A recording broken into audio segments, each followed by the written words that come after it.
মাসটি হলো ডিসেম্বর মাস। কোন মাস? ডিসেম্বর।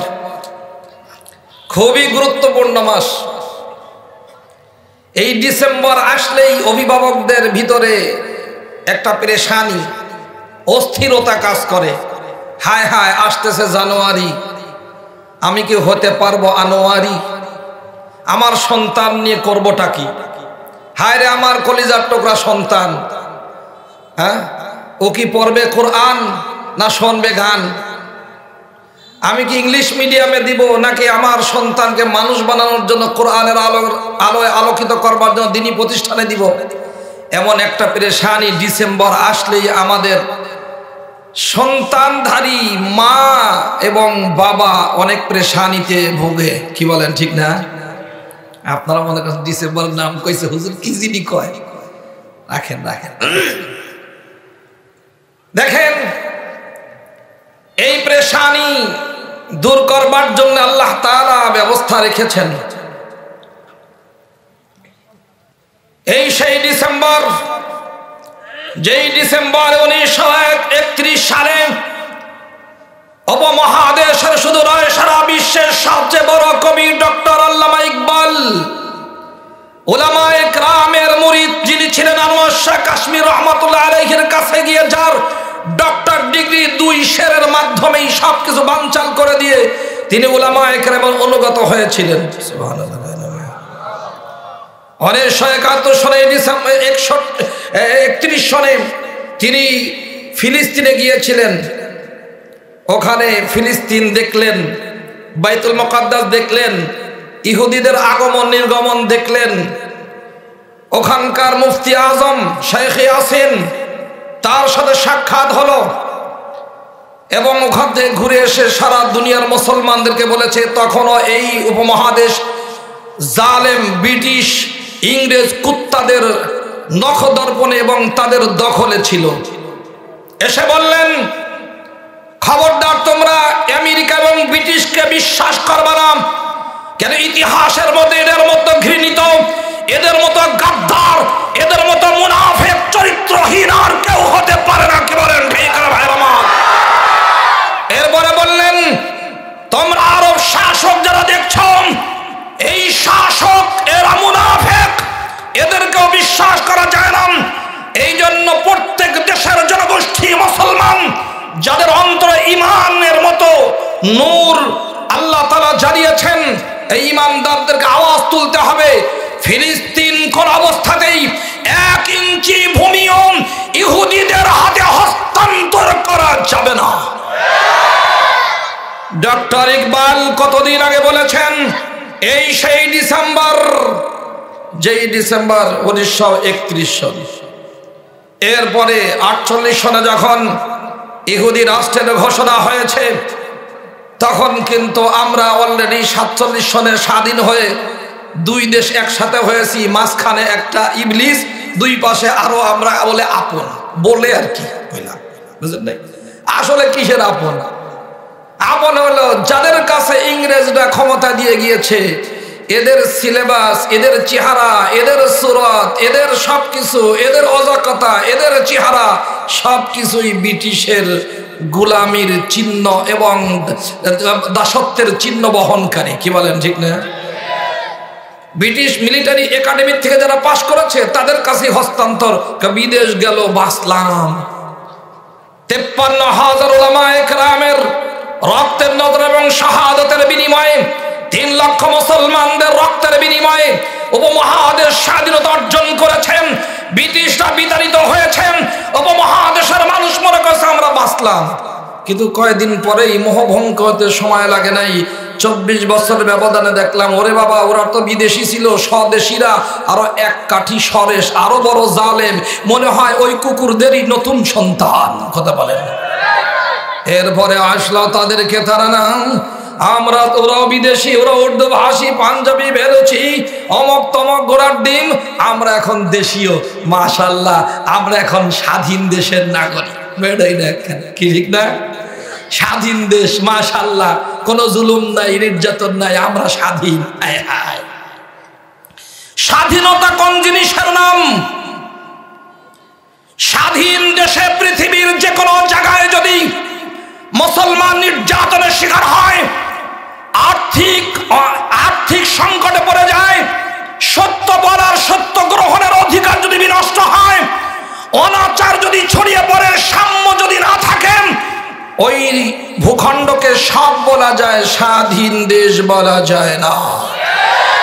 কোরআনের ভাষায় স্বাধীনতা কাকে বলা হয়, স্বাধীন কাকে বলা হয় ভালো করে বুঝেন।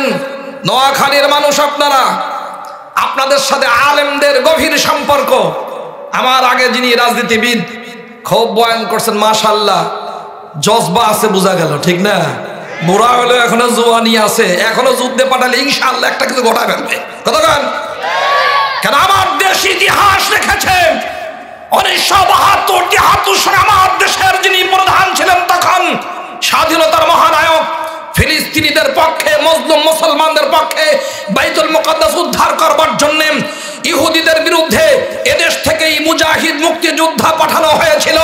তিনি যদি মুক্তিযোদ্ধা পাঠাতে পারেন, আমরা তার মেয়ের কাছে দাবি করতে চাই, আপনার আব্বা মুক্তিযোদ্ধা পাঠিয়েছিলেন মজলুম জনগোষ্ঠীর সাহায্যের জন্য, আপনার কাছে দাবি সীমান্ত খুলে দেন, আমরা জালেমের কুপকাত করতে আমরা ফিলিস্তিনে রওনা হতে চাই। কি বলেন, ঠিক না ভাই? বাবা,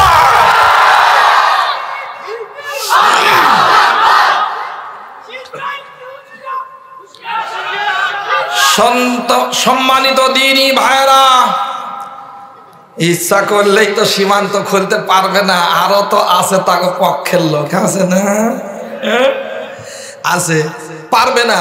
ওদের সীমান্ত বন্ধ হতে পারে, ওদের দরজা বন্ধ হতে পারে। WH এখন চোখে দেখে না, আন্তর্জাতিক আদালত ঘুমিয়ে আছে। আমাদের দেশ সারা দুনিয়াতে মানবতাবাদী যত হিউম্যান রাইটস এর যত সদস্য আছে, ওরা এখন সব বাথরুমের মধ্যে কাদিয়ানি হয়ে গেছে। কতক্ষণ, ঠিক না? সব কুকুরের দল একসাথে হয়ে গেছে।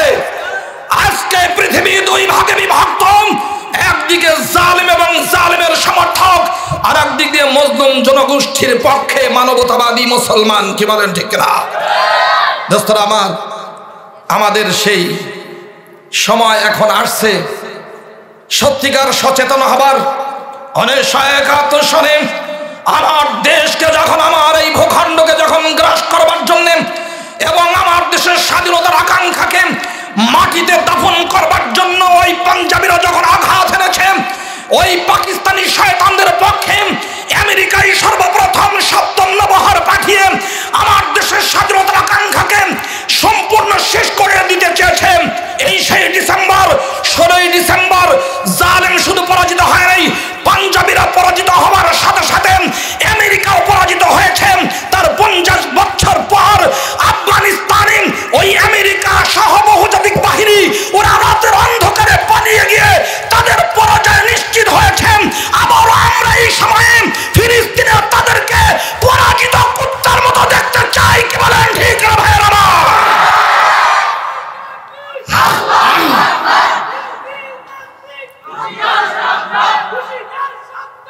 দোস্তরা আমার, এই জন্য আমাদের জজবাকে ধরে রাখতে হবে, জিহাদি চেতনাকে শানিত করতে হবে, আর উহুমুহু করার কোনো সুযোগ নাই। কি বলেন, ঠিক না? উহুমুহু করে শুধু জিকির তো মাশাআল্লাহ করলাম তো, দেখলাম তো, যারা শুধু কয় না না আমরা ওইগুলো করতে চাই, রে আল্লাহ জিহাদের কথা, ওরা সন্ত্রাস, ওরে আল্লাহ রে শান্তি, ইসলাম শান্তির ধর্ম রে, এই কোয়া যাবে না, তাগো পিটা দিছে নাকি দেয় নাই?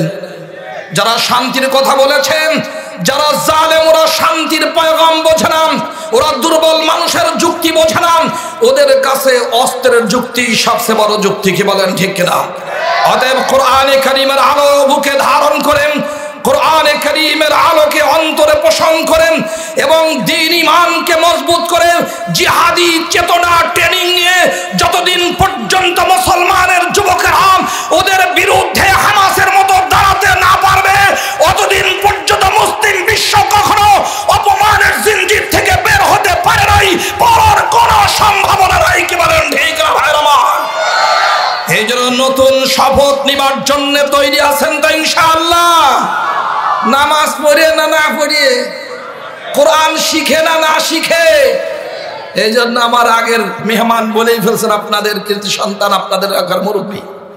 দোস্তরা আমার, এখন আমাদের সামনে যেই বিষয়টা এসেছে, আমরা তো ইচ্ছা করলেই সব কিছু করতে পারবো না। পারবো?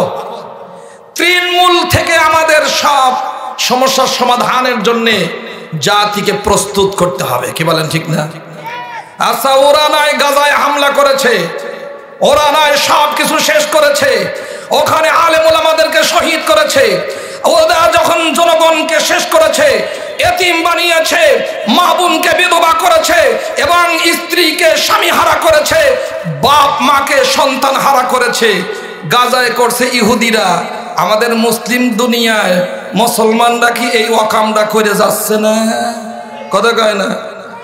ওরা নয় খারাপ, আমরা কেন চুরি করে ফাষ্ট হই?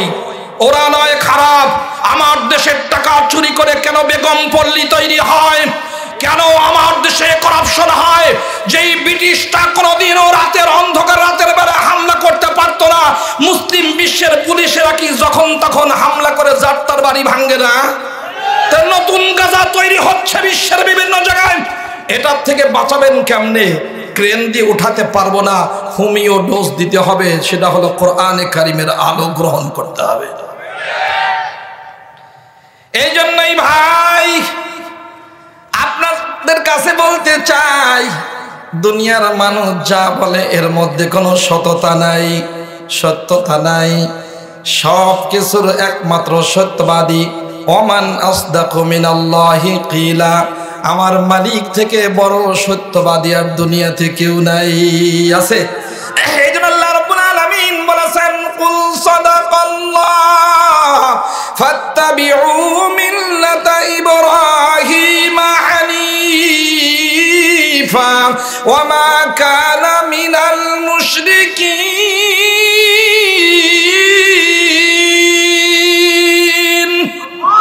হে নবী, আপনি বলে দিন সাদাকাল্লাহ, আল্লাহ সত্য বলেছেন। কে সত্য বলেছেন বলেন না? ইহুদিরা যা বলছে 2 নম্বরই, খ্রিস্টানরা বলছে যেটা ওর কোনো বেল নাই, ওর কোনো সত্যতা নাই। যারা মুশরিকরা যা বলেছে এর কোনো ভিত্তি নাই। দুনিয়ার নাস্তিকরা যা বলে এটা শুধু ওদের কুপ্রবৃত্তির চাহিদা মেটাবার জন্য, সত্যিকার মানবতার কল্যাণ তাদের অন্তরে নাই। কিন্তু আমার মালিক যা বলেছেন 100 ভাগের 100 ভাগ সত্য, চুল পরিমাণও সন্দেহের অবকাশ নাই। আছে? আমার এই জন্য আমার আল্লাহ রাব্বুল আলামিন বলেছেন, বিসমিল্লাহির রহমানির রহিম, আলিফ লাম মিম, যালিকাল কিতাবু লা রাইবা ফীহি, হুদাল লিল মুত্তাকিন আল্লাযীনা ইউমিনুনা বিল গায়ব। এমন কিতাব দিলাম যে কিতাবের মধ্যে কোনো ধরনের সন্দেহ নাই। কে বলেছেন বলেন তো ভাই? দোস্তরা আমার, এই কোরআন হলো সকল নূরের হেডকোয়ার্টার, এটা হলো লাইট হাউস, পুরোটাই হলো নূর আর নূর। কে বলেছেন বলেন তো ভাই? কোরআনে কারীম হলো নূর। সত্যি যদি আমি আলো পেতে চাই, আমার সন্তানকে আলোকিত বানাতে চাই, আমার ঘরটাকে আলোকিত বানাতে চাই, আমার সমাজ রাষ্ট্রকে যদি আলোকিত করতে চাই, আলোর কাছেই যেতে হবে। আমেরিকা, ভারত, পাকিস্তান, অমুক জায়গায় তমুক জায়গায় অন্ধকারে যারা নিমজ্জিত, তাদের কাছে গেলে কোনোদিনও আলো পাওয়া যায় নাই, যাওয়ার কোনো সম্ভাবনা নাই। আছে? এই জন্য আমি আল্লাহ রাব্বুল আলামিনের কালাম থেকে বলেছি, শুধু কোরআনে কারিমই বলবো, হাদিস বললেই তো অনেকে বলবে এটা জয়ীফ, এটা জাল, ভেজাল আছে। কথা কয় না? আল্লাহ রাব্বুল আলামিন বলেন, হে নবী, কিতাবুন আনজালনাহু ইলাইক লিতুখরিজান নাসা মিনাদ যুলুমাতি ইলান নূরি বিইذনি রাব্বিহিম ইলা সিরাতিল আজিজিল হামিদ। আমি মহা সুন্দর কিতাব, বরকতি কিতাব দিলাম, আপনার কাছে নাজিল করলাম। কেন করলাম? লিতুখরিজান নাস মিনাদ যুলুমাতি ইলান নূর, সব মানুষদেরকে সকল অন্ধকার থেকে, সকল জুলুমাত থেকে, সকল পাপ থেকে, সকল অজ্ঞতা থেকে, সকল 2 নম্বরই থেকে, চুরিয়াট বাটপারি থেকে, সব ধরনের পাপাচার থেকে বের করে আলোকোজ্জ্বল রাস্তায় আনবার জন্য আমি আল্লাহ হে নবী আপনার কাছে নূরানি কিতাব দান করলাম। সুবহানাল্লাহ। এ আব্বু জান, এ নোয়াখালী এলাকার ভাই বোনেরা, সত্যি যদি আমার সন্তানকে ভালো বানাতে চাই, যেই সন্তান নিয়ে ডিসেম্বর আসলেই এত পেরেশানি, ও দোস্ত ভিতরে শুধু খুঁতখুঁতানি, অসওয়াসা আসে, শয়তানি, কথা কয় না। তোমার ছেলেকে ডাক্তার বানাও তাহলে তোমার কোনো অভাব থাকবে না, কথা কয় না। ইঞ্জিনিয়ার যদি বানাও তুমি স্বাবলম্বী হয়ে যাবা। তুমি যদি ব্যারিস্টার বানাও তাহলে টাকার কুমির, কথা কয় না। তুমি যদি রাজনীতিবিদ বানাও তাহলে মেম্বার হলেই আর কোনোদিন কিছু করে খাওয়া লাগবে না, বাবা রে বাবা, কথা কয় না। টেকনাফে গেলাম, এক চেয়ারম্যান সাহেব আসছেন, মার্সিডিজ বেঞ্জ গাড়ি নিয়ে আসছে। ওখানকার তার অনুসারীরা বলে গত বছরও ছিল ওই ব্যক্তি, ভ্যানে চড়ার মতো টাকা ছিল না, 1 বছর ব্যবধানে 1.5 কোটি টাকার এই যে বিশাল সুন্দর গাড়ি কিনছে একটা চেয়ারম্যান হয়ে। বলেন তো কি সর্বনায় পিসাব নাকি? 2 কোটি মুরিদ 1 টাকা করে দিলেও মাসে 2 কোটি টাকা, কথা কয় না ম্যাডাম? হ্যাঁ, যেই হাদিয়া দিয়া দেয় মাশাআল্লাহ, হক্কানি আলেম উলামা তো এই সহি হালাল দিয়েই খায়, কথা কয় না, বাটপারি করে খায় কেউ। কি ভাই, কি রে ভাই? তাহলে আমাদের এখন চিন্তা আমার সন্তান ডেভেলপ হবে, আর কিছু হোক আর না হোক, আইলে বিলে পাস করে না, মানে আইয়ে বিয়ে আর কি, এইটা পাস করে বিদেশে যাবে, জম্মের কামাই করবে। কিন্তু বিদেশের জিন্দেগি এর থেকে নিকৃষ্টতম জিন্দেগি আর কিছু হতে পারে না। এদিন ইসলামে বিদেশে যাওয়া নাই, বিদেশে গিয়ে সেখানে কামাই করবে, অদস্ত আবার সেখানে থাকবে, বউ বাচ্চা রেখে 4 মাসের বেশি অবস্থান করবে। এটা আমাদের ধর্মের মধ্যে নাই, কথা কয় না। কেন নাই? কেন নাই? কেন নাই? আমরা বেশি বুঝি, এই কথা আমাদের কাছে স্পষ্ট হয়ে গেছে না, যায় নাই। সেদিন দোস্তরে আমার বিমানবন্দরে কতগুলো মালয়েশিয়ার থেকে ফেরত আমার প্রবাসী ভাইদের সাথে সাক্ষাৎ। আমি বললাম কয় বছর পর আসছেন? কয় 8 বছর পর আসলাম। কয় মেয়ে কয় ছেলে? কয় 3 মেয়ে 1 ছেলে। আচ্ছা ওরা ভালো আছে তো? কয় ভালোই আছে। বউ আছে তো? এখন আর কথা কয় না, চোখ দিয়ে পানি ছেড়ে দেয়, হুজুর বউ আগেই চলে গেছে, কথা কয় না। এ আব্বু জান, হাসির কথা নয়, বাস্তবতা স্বীকার করতেই হয়। আমাদের সন্তানদেরকে বিভিন্ন জিনিস বানাতে চায়, কিন্তু কোরআনে কারিমার আলো ছাড়া এই সন্তান যদি ডাক্তার হয় ওর ডাকাত হবে, ইঞ্জিনিয়ার হলে চোর হবে, অদস্ত ব্যারিস্টার হলে, মাস্টার হইলে বড় এ ধরনের বাটপার হবে।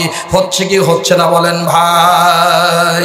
এ দোস্তরে আমার, এই জন্য সন্তানের কত দাম। এই যে ডিসেম্বর মাস আসছে, জানুয়ারিতে ভর্তি করা দরকার। কত জায়গায় স্কুল এখন ভিজিট করছে, কত প্রতিষ্ঠানে যাচ্ছে বাপ মা, আর কত মানুষের দ্বারা খবর নেয়, নেটে বসে থাকে কোন প্রতিষ্ঠান ভালো, খাওয়া বেশি, বেতন বেশি, কোথায় গেলে আমার সন্তান সত্যিকার ভালো মানুষ হবে। এই জন্য সবাই একটা টেনশনের মধ্যে আছে না নাই? এই সন্তান কত দাম, এই সন্তান আল্লাহর দান।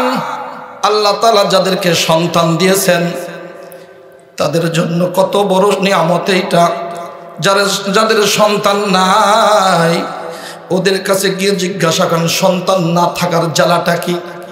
আমাদের সাবেক প্রেসিডেন্ট, আমার উত্তরবঙ্গের কৃতি সন্তান হুসাইন মোহাম্মদ এরশাদ সাহেব, তার সন্তান ছিল না। কত কান্নাকাটি, আলেমদের কাছে এসে কত কান্নাকাটি, কত দোয়া তাবিজ, 8 রশি, এই রশি, কত জায়গায় দৌড়াদৌড়ি, সন্তানের হয় না। ও দোস্ত, অন্যের সন্তান নিজের বলেই চালা দেয়, তো আবার এটা দের বেটারি, কোথাও হয় না বেটা। এই জন্য সন্তান কত দাম।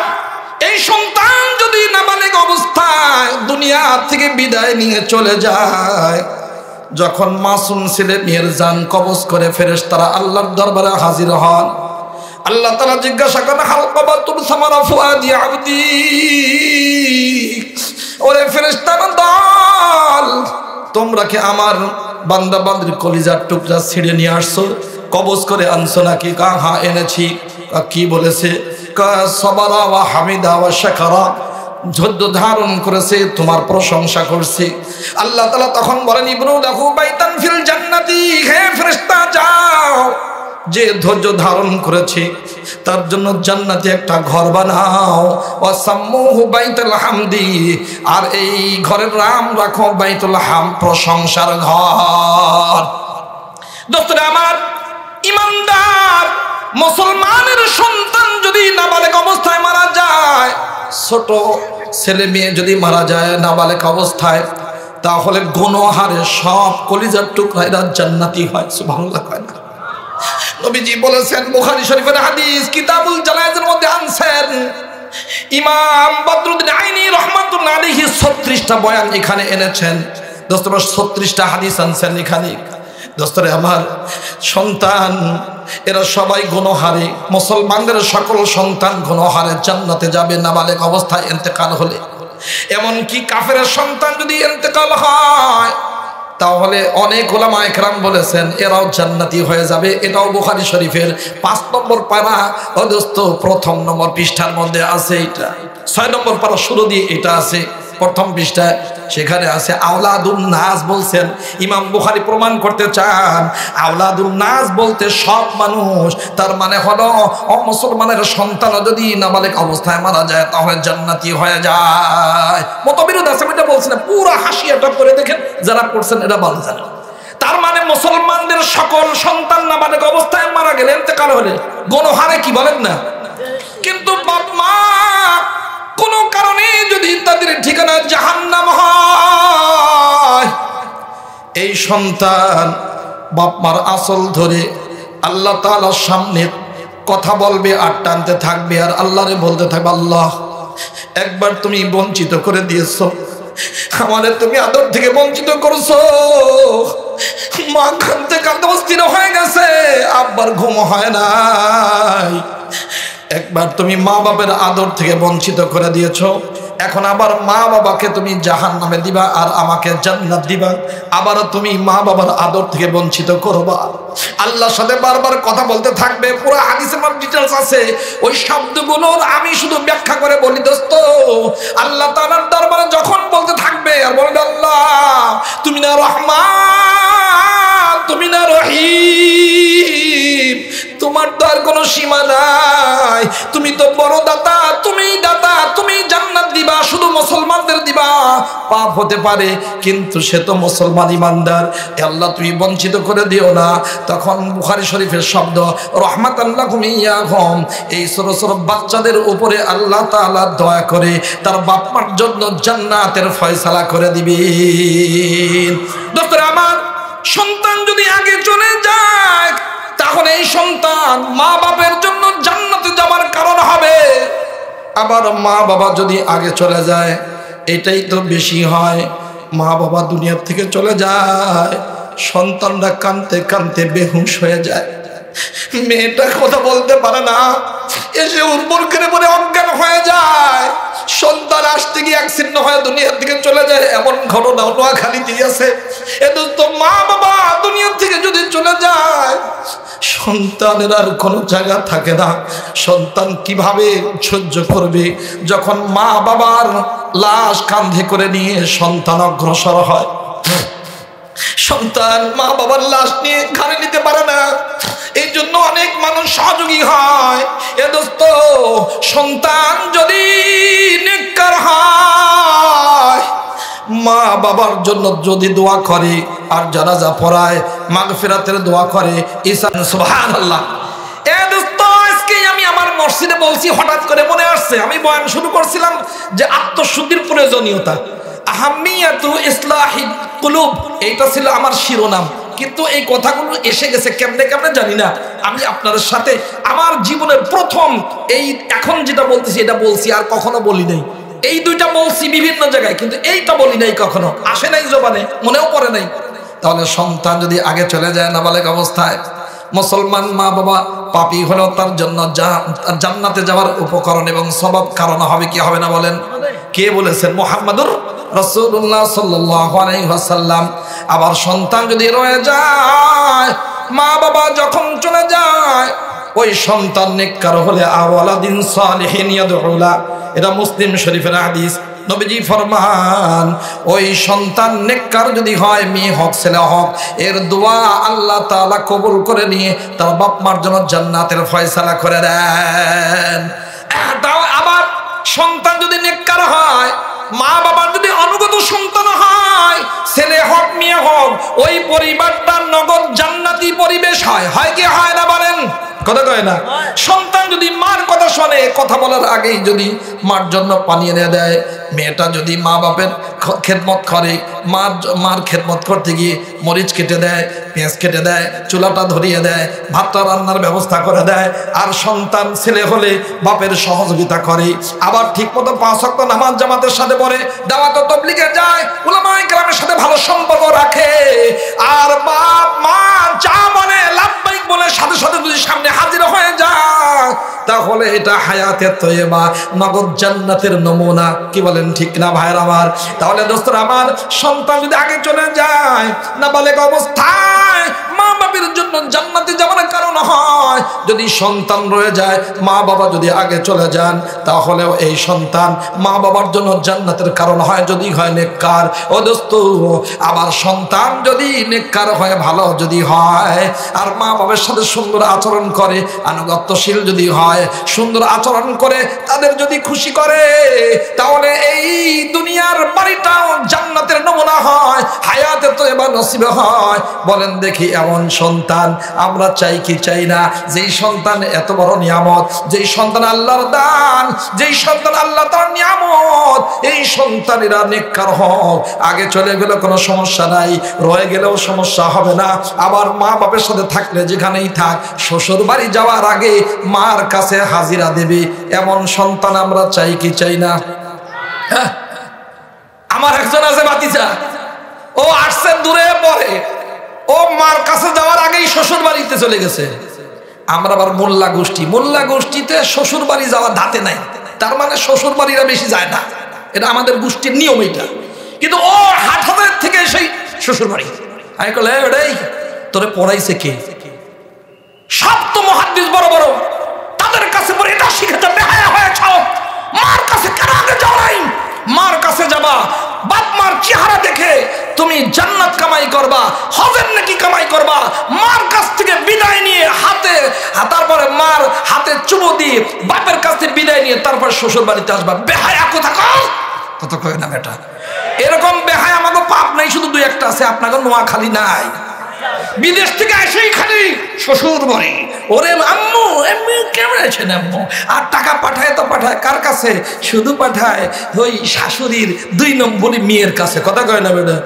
কয়েকদিন আগেই তো আমি রাজাপুরে মাহফিল করে গেলাম, সেখানে 7 বছর 8 বছর পর যখন আসছে, আসার আগে দেখে 18 লাখ টাকাও নাই, বউ নাই, মাশাআল্লাহ চলে গেছে। আমি বললাম ওই মেয়ের বিরুদ্ধে কথা বলেন, ওই স্ত্রীর কোনো দোষ নাই, যে বউ রেখে বিদেশে 8 বছর থাকছে, ওরে আগে জুতা পিটা করা দরকার। ঠিক আছে, গেছে তো গেছে, কিন্তু ওই বউয়ের নামে কেন সব টাকা পাঠিয়েছে? কেন মা বাপের নামে অ্যাকাউন্ট খোলে নাই? সেখানে কেন দেয় নাই? মা বাপের কাছ থেকে নিয়ে আসো, তাহলে বুঝবা আমার একজন ভালো অভিভাবক আছে, ধমক যার কাছে খাইতে হয়, তাহলে তার আদব কায়দা কিছু রক্ষা পাইতো। কি বলেন ঠিক কিনা? দোস্তরা আমার, এরকম সন্তান যদি পেতে চাই, যেই সন্তান মা বাবার পাগল, নবীজি সাল্লাল্লাহু আলাইহি ওয়াসাল্লাম বলেছেন, কাকা ইন্নাল জান্নাতা তাহতা আকদামিল উম্মাহাত, জান্নাত তোমাদের মায়ের পদতলে। কে বলেছেন? মুহাম্মাদুর রাসূলুল্লাহ সাল্লাল্লাহু আলাইহি ওয়াসাল্লাম। দোস্তরে আমার, মার পদতলে জান্নাত, আল্লাহর নবী বলেছেন।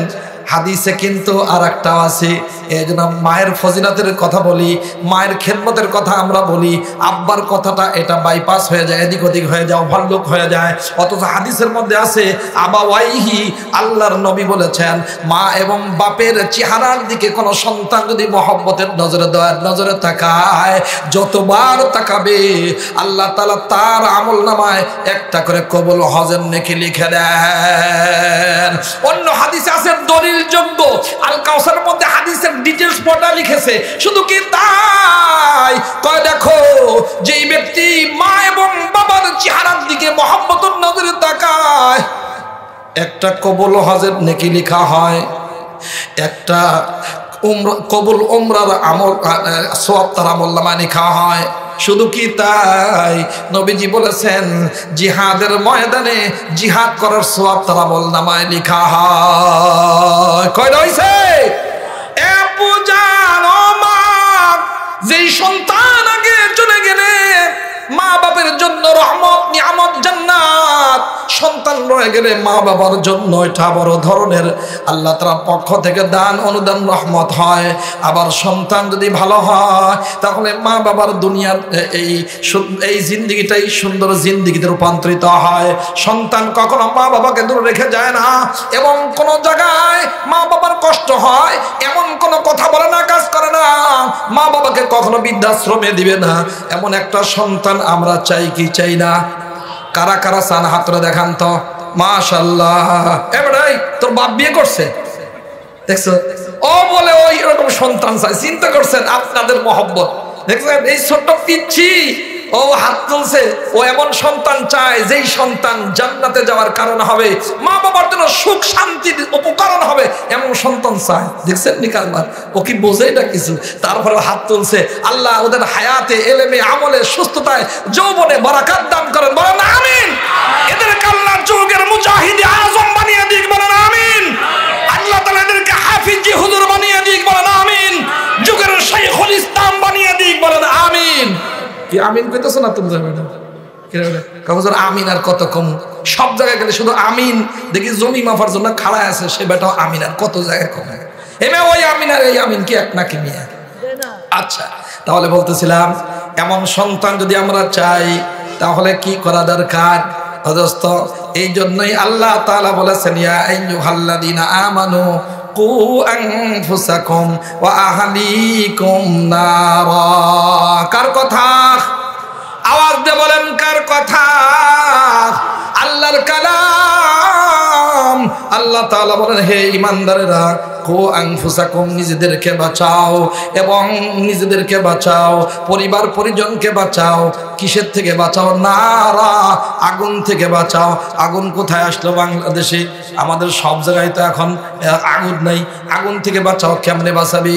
অজস্র তাফসিরে আছে, উলামায়ে কেরাম লিখেছেন গুনাহ থেকে বাঁচাও। তার মানে গুনাহ করলে দুনিয়াতেও জ্বলবে, আখিরাতেও জাহান্নাম ঠিকানা হয়ে জ্বলতে হবে। কু আনফুসাকুম, সন্তান আপনার, সন্তান আপনার, দায় আপনার, জবাবদিহি আপনার, ভালো মন্দ বর্তাবে আপনার উপরে। সবকিছু যেহেতু আমার, কতজনের সন্তান নাই, আল্লাহ তাআলা সন্তান দিয়েছেন, এই সন্তান আমার, সন্তানের জবাবদিহিতা আমার উপর, সন্তানের দায় আমার, ভালো মন্দ এগুলো সব আমার উপরেই বর্তাবে। এই জন্য এই সন্তানের বিষয়ে গুরুত্ব দেওয়ার দরকার আছে না নাই? দোস্তরে আমার, এই জন্য সন্তানকে যদি গুনাহ থেকে বাঁচাতে চাই, তাদের অন্তরের মধ্যে যদি মালিকের মহব্বত ঢুকে যাক, এটা যদি চাই, তাকওয়ার জিন্দেগি অবলম্বন করে এটা যদি চাই, তাহলে কোরআনে কারিমের আলোর কাছে নিয়ে ছাড়া দ্বিতীয় কোনো রাস্তা পৃথিবীর কোনো মানুষের সামনে খোলা নাই। আছে এ দোস্তরা আমার, সরকারি দলের এমপি একজন, গত বছরে সরকারি দলে বর্তমান রানিং সরকারি দলের একজন এমপি আমারে কয়, হুজুর কাম করছে একটা। কি কয়? সন্তান দুটা স্কুলে পড়তো, দুইজনকে নিয়ে এসে আমি মাদ্রাসায় দিয়ে দিয়েছি। আমি বললাম কি ব্যাপার, তাতে কি টিকিট পাবেন আপনি? কয় জানবে না। আমি এই জন্য নাম বলতেছি না, যদি না পাই টিকিট, বেচারা কিছু ভালো কাজ করে করুক। সন্তান দুইটা স্কুল থেকে এনে কোথায় দিছে?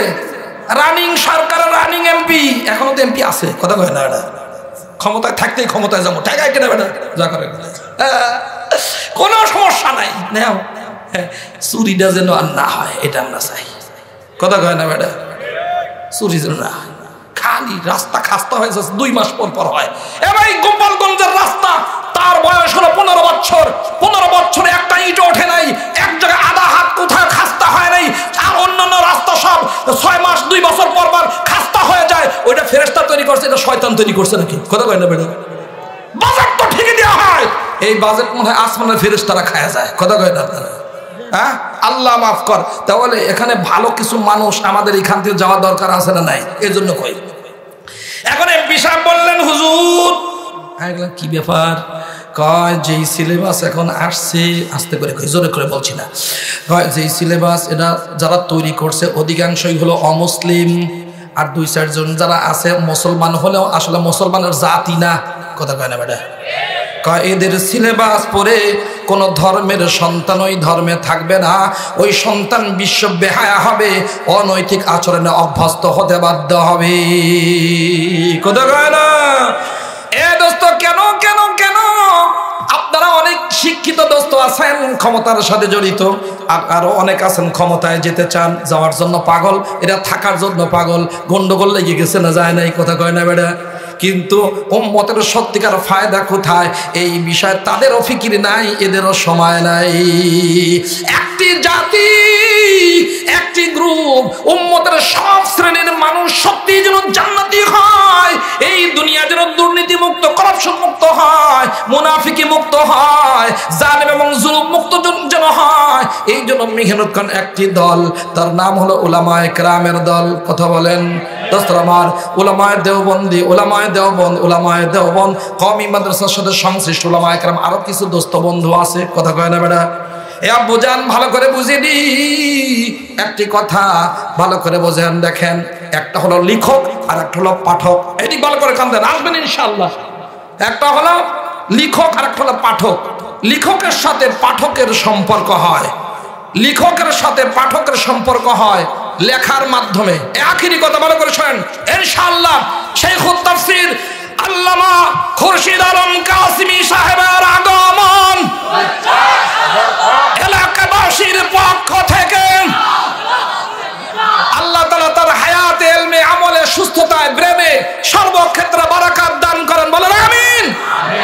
দোস্তরা আমার, তাহলে লেখা, লেখক আর পাঠকের মধ্যে সম্পর্ক, মানামানির সম্পর্ক হয় লেখার মাধ্যমে।